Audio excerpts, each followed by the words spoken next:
Hi, I'm Rich Bachman with The Real Deal. I'm here with Bob Knakal. Where else in the Knakal map room? And Bob, you got an announcement to make today? Yeah, well, Rich, folks have been wondering since my departure from JLL what I'm going to be doing, and want to let everybody know today I'm going to be starting my own firm, BK Real Estate Advisors, which will be a capital markets company that will do investment sales, debt, and equity. Congrats. That's exciting. Everyone has been, on the edge of their seat waiting to see, what's next. So tell me about the business. How big is it going to be? What's going to be the focus? We're in the Knakal map room, right, which is probably the most analog place that exists in the world. Everything is paper and very old school. We're going to take that and merge it and blend it with AI. AI can do unbelievable things, extraordinary things, but it's all based on the integrity of the data that goes into it.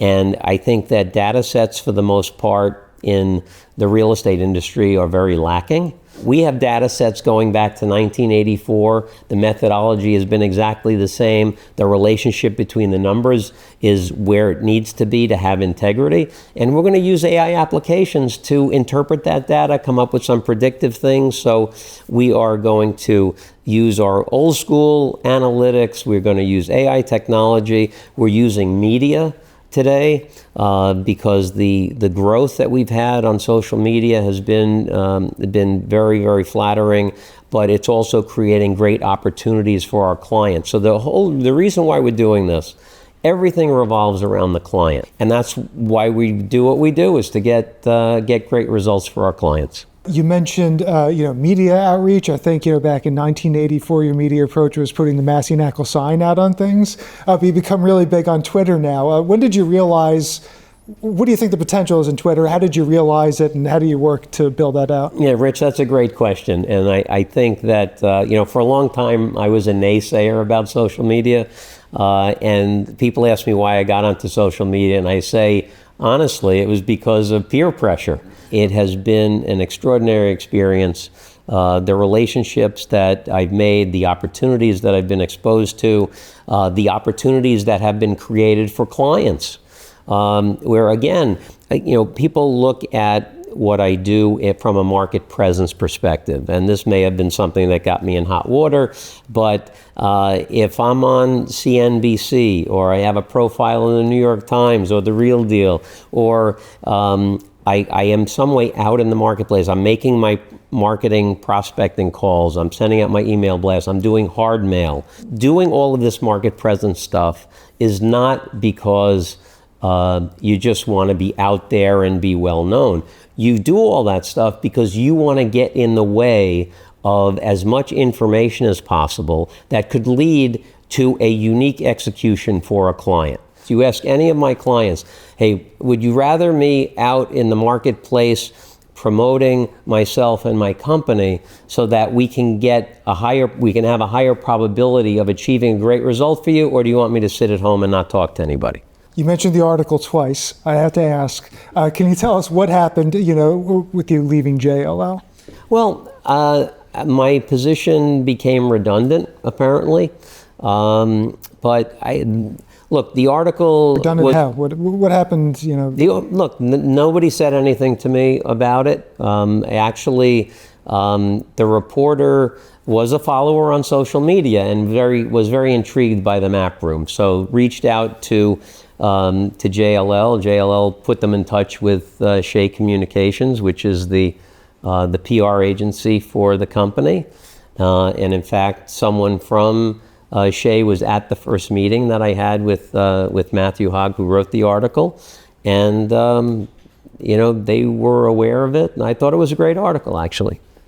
Do you have a contract that was expiring at that time? What was going on, I still had years left on my contract there.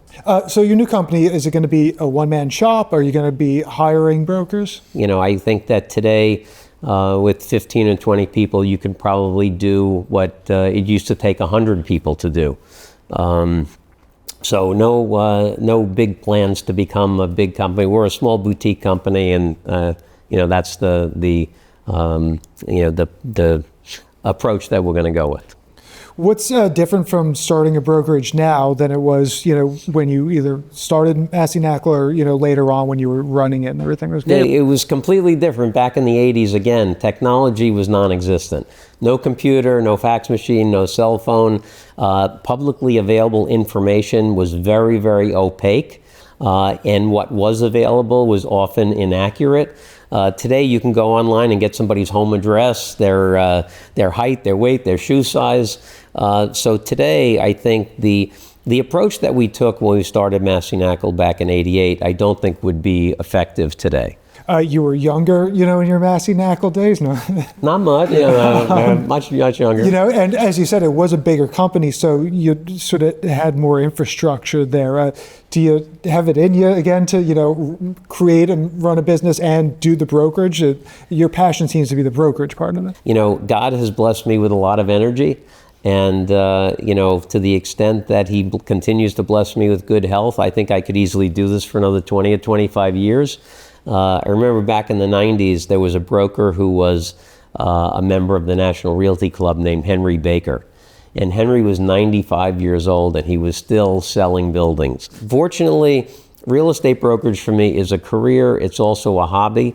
I love doing it. And, I spend time with my wife and my 15-year-old daughter.